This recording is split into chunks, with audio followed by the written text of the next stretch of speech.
Bonjour à toutes et tous. Aujourd'hui, on s'attaque à un sujet aussi quotidien qu'essentiel, le circuit du médicament, et plus particulièrement les problématiques rencontrées par les IDEC, ces chefs d'orchestre de l'organisation des soins dans nos établissements. Prenez une minute, vraiment, prenez une minute pour imaginer le parcours d'un médicament, de la prescription à l'administration, en passant par la commande, la préparation, le stockage, la traçabilité. À chaque étape, le risque est vraiment partout. Et l'IDEC, il ou elle, est là, elle est au cœur de ce maillage complexe, garant de la sécurité, de la coordination et surtout de la vigilance. Alors, quelles sont ces difficultés concrètes? D'abord, la fiabilité de la prescription médicale. Les médecins, ils sont souvent très peu présents dans nos établissements, physiquement en tout cas. Et donc du coup, les prescriptions se font parfois à distance, par téléphone ou par mail parfois.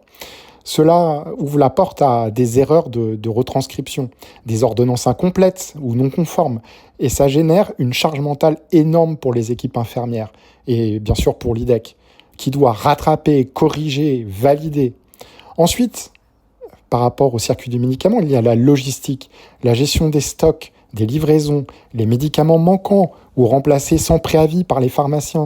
Et oui, les ruptures de stock sont une plaie bien connue dans les EHPAD et qui doit jongler entre adaptation, communication avec la pharmacie et mise à jour rapide des traitements. Voilà, encore une fois, c'est l'IDEC qui doit gérer tout ça. Autre point sensible dans le circuit du médicament, c'est la délégation de la préparation des piluliers. Alors, certains établissements externalisent cette tâche à l'officine. Les médicaments arrivent directement sous blister. D'autres la maintiennent en interne. Ah oui, encore, dans nos EHPAD, avec des infirmiers de terrain.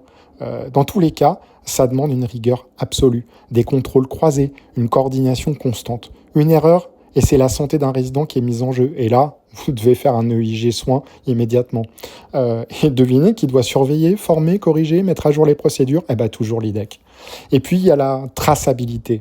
Ah oui, la fameuse paperasse, comme diraient certaines personnes dans les EHPAD. Ah oui, parfois les logiciels pour faire la traçabilité sont compliqués, sont un peu obsolètes. Il y a des doubles saisies à faire, des erreurs d'interface dans les outils de soins, les outils de prescription. Parfois, ça peut devenir un vrai cauchemar numérique, ces fameux outils de traçabilité. L'IDEC devient un peu, quelque part, l'informaticienne, hein, un peu détective, un peu pompier, pour aider ses collaboratrices et notamment les IDE à y voir plus clair dans ces outils parfois compliqués à gérer.